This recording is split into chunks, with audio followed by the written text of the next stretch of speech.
বাংলাদেশ প্রাকৃতিক অপরূপ সৌন্দর্যের দেশ, কিন্তু নদীমাতৃক দেশ হয় এখানে প্রবাহিত হচ্ছে প্রচুর পরিমাণে নদী। এই সৌন্দর্যের মাঝেই লুকিয়ে আছে এক ভয়ঙ্কর বাস্তবতা। প্রায় প্রতি বছরই এখানে দেখা দেয় ভয়ঙ্কর বন্যা। বিশেষ করে কিছু কিছু জেলা রয়েছে যেগুলো সবচেয়ে বেশি বন্যার কবলে পড়ে। এই অঞ্চলে হাজার হাজার মানুষ বন্যার শিকার হয়। আজকের ভিডিওতে আমরা জানবো বাংলাদেশের সব থেকে বেশি বন্যাপ্রবণ 10টি অঞ্চলের সম্পর্কে, যে জেলাগুলোর মানুষ প্রতি বছর বন্যা মোকাবেলা করে। নম্বর 1, বাংলাদেশে যে 10টি জেলায় সবচেয়ে বেশি বন্যা হয় তার মধ্যে অন্যতম একটি জেলা হলো কুড়িগ্রাম। কুড়িগ্রাম বাংলাদেশের উত্তরাঞ্চলে অবস্থিত। এটি তিস্তা, ধরলা, ব্রহ্মপুত্র সহ আরও অনেক নদীর তীরবর্তী হওয়ার কারণে বারবার বন্যার কবলে পড়ে। প্রতি বছর বর্ষাকালে এ অঞ্চলে নদীর পানি বৃদ্ধি পেয়ে ভয়াবহ বন্যার সৃষ্টি করে। কুড়িগ্রামের মানুষের জন্য বন্যা একটি স্বাভাবিক দুর্যোগে পরিণত হয়েছে, যেটির সাথে তারা প্রতি বছর সংগ্রাম করে। নাম্বার 2, পরবর্তী জেলা হলো জামালপুর। জামালপুরের মানুষদের জন্য বন্যা যেন এক দৈনন্দিন বাস্তবতা। বন্যার সময় নৌকায় হয়ে ওঠে তাদের প্রধান বাহন।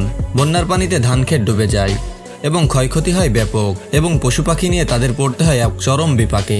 এবং যেখানে বন্যা হলে দেখা দেয় সুপেয় পানি এবং শুকনা খাবারের অভাব। নাম্বার 3, সুনামগঞ্জ। সুনামগঞ্জ হাওড় অঞ্চল হওয়ার কারণে এখানে বন্যার প্রবণতা খুবই বেশি। প্রতিনিয়তই হাওড় অঞ্চলের ফসল জীবিকা বন্যার কারণে ক্ষতিগ্রস্ত হয়। তবে এখানকার মানুষ জানে কিভাবে এই চ্যালেঞ্জের মোকাবেলা করতে হয়। প্রায় প্রতি বছরই তারা বন্যার কবলে পড়ে এবং এইভাবে বন্যার সাথে লড়াই করে তারা জীবন জীবিকা চালিয়ে যাচ্ছে। নাম্বার 4, সিরাজগঞ্জ। সিরাজগঞ্জ জেলা, যেখানে বন্যা এবং নদী ভাঙনের যৌথ আক্রমণে এখানকার জনজীবন বিপর্যস্ত হয়ে পড়ে। এ অঞ্চলের মানুষ প্রতি বছর বন্যার সাথে লড়াই করতে হয়। এলাকায় যে বন্যায় শুধু মানুষেরা বিপদে পড়ে তাই নয়, এখানকার প্রকৃতিও বিপর্যস্ত হয়ে পড়ে। বন্যার পাশাপাশি নদী ভাঙনের কারণে সিরাজগঞ্জ জেলার বিপুল পরিমাণ জমি নদীগর্ভে বিলীন হয়ে যায়। 5, নেত্রকোনা। নেত্রকোনা পাহাড়ি নদীগুলো বর্ষাকালে তীব্র বন্যার সৃষ্টি করে। এখানকার মানুষজনের জন্য প্রতিবার বর্ষা মানেই নতুন চ্যালেঞ্জ। বর্ষা এলেই মানুষগুলো প্রস্তুতি নেয় বন্যার সাথে লড়াই করার জন্য, এবং বন্যার সময় বেশিরভাগ মানুষ আশ্রয়কেন্দ্রে আশ্রয় গ্রহণ করে এবং বন্যার কারণে তারা তীব্র মানবতার জীবনযাপন করে থাকে। বন্যার পানি নামার সাথে সাথে তাদের আবার সবকিছু শুরু করতে হয় প্রথম থেকে। নাম্বার 6, বগুড়া। বগুড়া বাংলাদেশের উত্তরের একটি জেলা। মানুষদের জন্য বন্যা একটি নিত্যকার দুর্যোগ। এখানকার মানুষেরা বছরের পর বছর ধরে বন্যার সাথে লড়াই করে তাদের জীবন জীবিকা বজায় রেখেছে। প্রাকৃতিক এই বিপর্যয় সত্ত্বেও তারা নতুন করে শুরু করার ইচ্ছা হারায় না। বন্যার কারণে তাদের প্রায় সবকিছুই হারিয়ে যায়। সবকিছু থেকেই তারা বন্যার কারণে অব্যাহত নিয়ে থাকে এবং প্রায় প্রতি বছরই বগুড়া জেলায় বন্যা দেখা যায়। নাম্বার 7, টাঙ্গাইল। টাঙ্গাইল বাংলাদেশের বৃহত্তর মধ্যাঞ্চলের এই জেলার বন্যার কারণে অনেকবার বিধ্বস্ত হয়েছে। কৃষিজমি, গ্রাম, সম্পদ হারানোর পর এখানকার মানুষ নিজেরাও আবার ঘুরে দাঁড়ানোর চেষ্টা করে। বন্যায় তাদের মনোবলকে ভাঙতে পারেনি।